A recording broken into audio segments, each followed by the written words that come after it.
Hey Gray Duck family, welcome to episode 2 of Making Gray Duck Theater. Our first episode I talked about my initial idea and thinking it was possible and wanting to do it in the upper Midwest.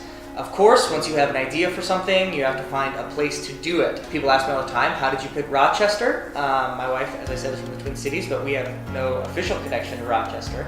Probably the easiest answer is this guy right next to me, Bucky Beeman, who is a mostly commercial realtor around town. Our first connection was sometime in early February. I reached out about a space that we actually ended up not looking at all. But I don't know if you remember this. You said, come out to Rochester. I'll show you around. I think it's perfect for the area. So maybe, Bucky, tell us a little bit about what you remember from those initial conversations, what you thought about Gray Duck, and how you got to sort of usher us into Rochester. So we were looking back February 2018 and there was the email that came through. I don't have the specific email exactly you sharing your idea, but I do remember that we had multiple phone calls leading up to March when you actually visited. And it was for me to help understand what the business model was. And if you recall, you sent me some pictures of some different theaters. I do remember that, yeah. Because for me, I need to see what type of business it is. And so you sent me some pictures of some different theaters. And then my mind started just racing of different ideas of buildings. So it was March 14th, 2018. There it is. You showed up.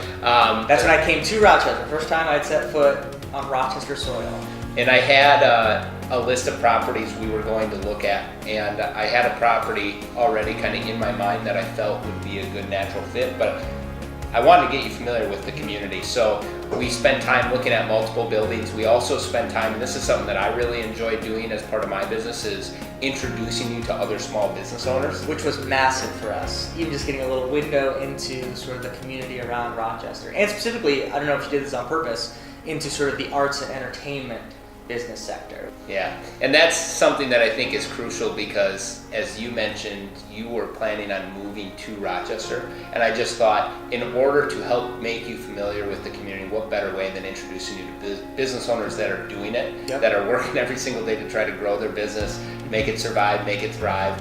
And so that was a lot of fun. But one thing I want to share, because this stands out from our initial tour of Rochester, not only did we meet with the small business owners, but then we went into the Mayo Clinic and we walked through the subway of the Ganda. Mm-hmm. And doing that, I feel like just helps open people's eyes to what also helps fuel the Rochester community, being the Mayo Clinic. Yeah, that's absolutely true. And so I always enjoy kind of being the tour guide of saying, okay, you get an idea of kind of the cool small businesses, and then now check out the Mecca. This worldwide, renowned, massive thing going on in the middle of town. Right, and explaining kind of the different groups of people that come here to this community from all over the world.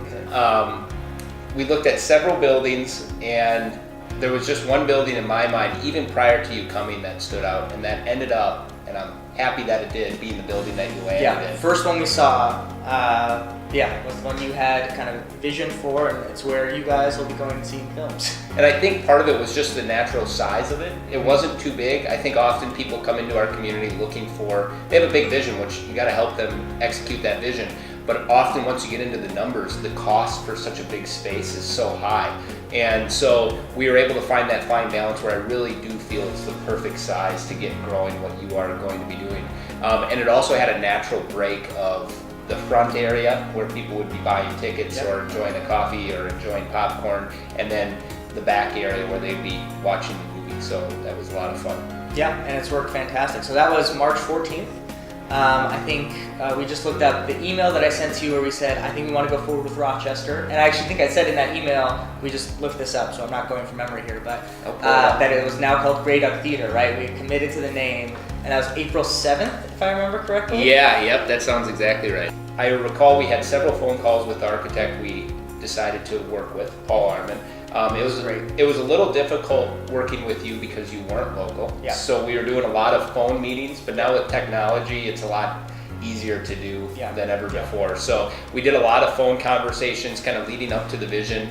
I would say that relatively quickly, Paul got the vision, and he was able to put a conceptual plan together for the space. Yeah.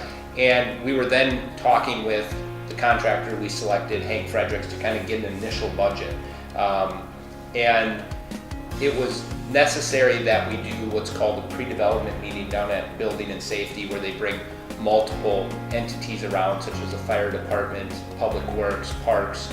And the reason that is so important is because it helps you understand if there's any major hurdles before you try to just go ahead and award a contract to a contractor and say, get to work.